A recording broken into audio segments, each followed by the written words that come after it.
Nah, keberatan dari Niki itu paling pertama meminta kepada hakim menghentikan atau minta ditangguhkan kasus pidana karena kemudian kasus perdata prestasi tersebut, bang. Menurut abang selama ini ada nggak sih bang kasus pidana dihentikan atau ditangguhkan, bang? Baik, selamat malam buat kita semua rekan-rekanku. Yang pertama-tama ini kan kasusnya Mbak Nikita ini kan setelah bergulir ini kan soal pidananya. Pidana ini kan ada orang yang merasa keberatan dengan ucapan, kata-kata, atau ada merasa bahwa ada pemerasan yang dilakukan. Nilainya pun tentunya kita sudah tahu kan. Ya, nilainya kan 4 miliar. Lalu dalam perjalanan ada pernyataan yang disampaikan oleh Nikita atau kuasa hukumnya menyatakan bahwa karena ini ada gugatan PMH perdatanya, maka pidananya harus dibatalkan. Kalau saya sebagai pengacara selama ini saya belum pernah melihat, karena perkara pidana tentunya berbeda, perkara perdata tentunya berbeda, ranahnya masing-masing. Kalau perkara pidana, delik aduannya itu laporannya melalui pihak kepolisian, ya kan? Ketika pihak kepolisian melakukan yang namanya penyidikan sampai ada penetapan status tersangka, tentunya ada 2 alat bukti yang sah yang ditemukan oleh penyidik dan karena adanya gelar perkara yang dilakukan. Gelar perkara juga dilakukan itu bukan hanya subdit terkait yang menangani perkara itu, tetapi ada subdit-subdit lain yang ikut dilibatkan dalam pada saat gelar perkara.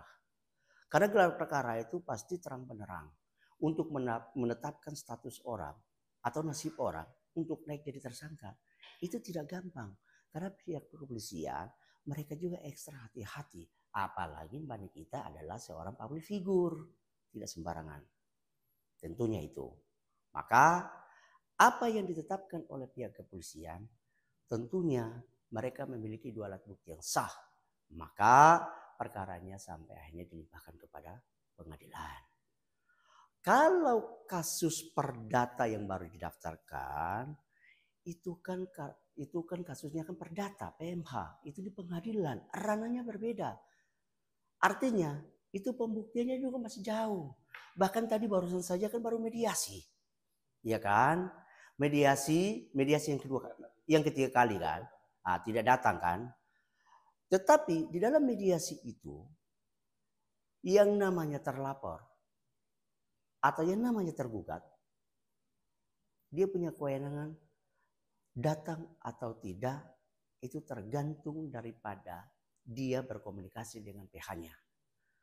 Yang kedua, dalam aturan mediasi 1 kali wajib hadir, yaitu SEMA Peraturan Mahkamah Agung nomor 1 tahun 2016. Itu kan wajib hukumnya. Ya, wajib hukumnya 1 kali dipertemukan. Tetapi kalau perdata sistematikanya tidak bisa dipaksakan oleh siapapun. Karena kalau dia tidak datang berarti tandanya deadlock. Kalau dia tidak hadir tandanya deadlock. Maka ya perkaranya tentunya pasti lanjut. Lanjut itu masuk ke para pokok perkara. Itu perdata. Makanya kita selalu harus kita membedakan pidana itu berbeda, perdata itu berbeda. Nah, dan poin keduanya bang, isi nota keberatan Niki, dia merasa dizalimi dan dikriminalisasi orang, penyidik Polda dan juga JPU. Menurut abang sebagai praktisi hukum gimana melihatnya? Ya, tentunya kalau Mbak Nikita merasa bahwa dia terjolimi, tentunya harus juga membuktikan omongan itu. Jangan kita berkata katanya. Kita ini bicara hukum, harus ada kepastian. Karena begini, pihak kepolisian ketika dia melakukan yang namanya penetapan tersangka terhadap seseorang, artinya dia sudah memiliki 2 alat bukti yang sah. Yang alat buktinya sudah tentunya kebenaran hakiki menurut penyidik. Tetapi nanti yang menyatakan benar atau tidak, yaitu di persidangan. Kan itu.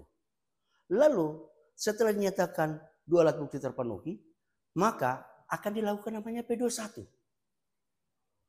Dilimpahkan kepada kejaksaan atau JPU. Begitu dilimpahkan kepada kejaksaan, kejaksaan memeriksa berkas-berkas itu, menyatakan bahwa ini belum lengkap. Makanya P19 dikembalikan kepada pihak kepolisian. Untuk apa? Adakan penambahan penyelidikan tambahan supaya unsurnya terpenuhi. Kan itu tentunya. Nah, setelah dilakukan itu, maka dikembalikan kepada kejaksaan. Kalau memang menurut jaksa, penuntut umum menyatakan bahwa ini unsur-unsurnya sudah terpenuhi dan fakta-faktanya sudah lengkap, maka digulingkan di persidangan. Karena yang namanya JPU itu mewakili, ya, itu mewakili korban. Ya, dia mewakili korban. Itu dari negara. Artinya hak dan kewajiban korban itu kan harus dibela oleh negara. Maka dia sudah limpahkan kewajibannya di mana? Jaksa penuntut umum. Tentunya dua alat bukti sudah dinyatakan sah.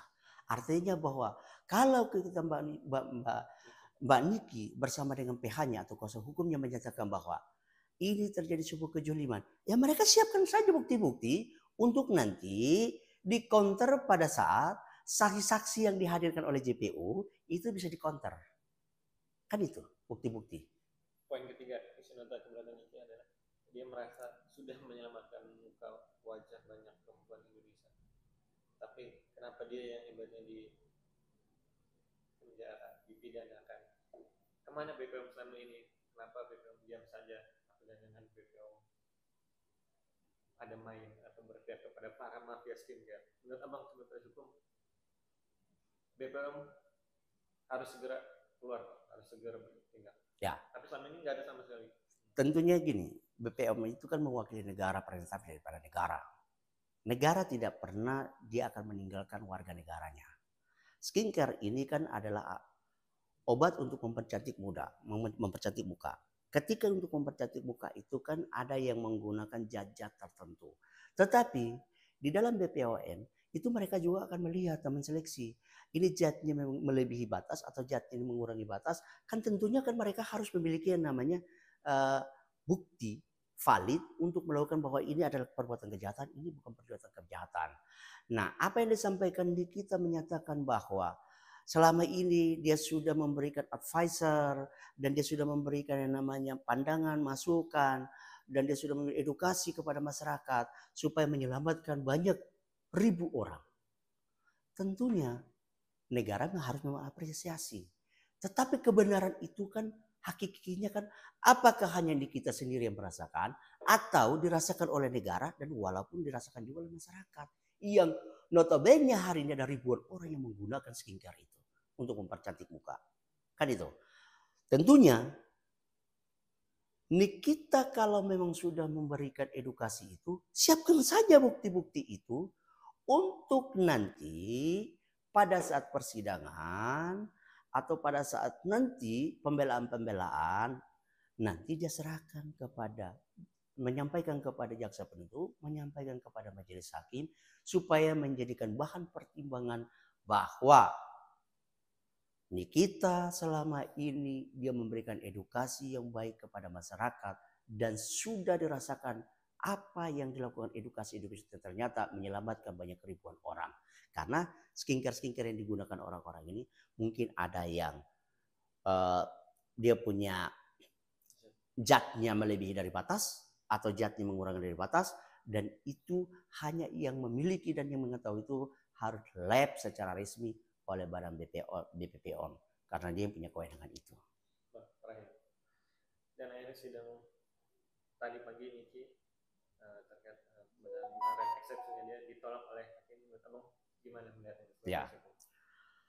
Eksepsi yang ditolak oleh jaksa penuntut umum atau JPU itu artinya itu hak dan kewenangan. Karena mungkin jaksa penuntut umum berpendapat lain. Tetapi menurut Nikita Mirjani bersama dengan PH dan kuasa hukumnya, mereka sudah melakukan pembelaan yang benar dan sah dan artinya harus diterima. Tapi ternyata kan ditolak. Nah, artinya menurut jaksa penuntut umum ini sudah ada dua alat bukti yang sah, wajib harus dilakukan pembuktian dan dilanjutkan persidangannya supaya menemukan yang namanya fakta-fakta hukum secara hakiki dan benar supaya transparan dan kelak nanti kebenaran akan terbukti di muka hukum. Bang, sebagai warga negara, kita berhak dong minta ibaratnya nota keberatan, Bang. Itu sah-sah saja, Bang. Ya. Walaupun itu ibaratnya dibilang sia-sia lah kalau bagi JPU dan ini, karena ya yang tadi bilang sudah ada 2 bukti, buat apa nota keberatan di ini ya. Ya. Negara kita ini kan negara hukum, equal. Siapapun boleh meminta dan memohon dan nota keberatan terhadap apapun yang didakwakan kepada dia. Tetapi karena negara kita negara hukum dan prosesnya sudah berjalan dan hari ini sudah bergulir dan sudah bersidang di pengadilan, ya kita harus taat hukum sebagai warga negara yang benar. Artinya kita harus menjalankan proses hukum itu dan mengikuti prosesnya dan kita buktikan saja apa kebenaran-kebenaran dan bukti-bukti yang kita miliki untuk bisa meringankan kita atau bisa membuktikan bahwa saya tidak bersalah.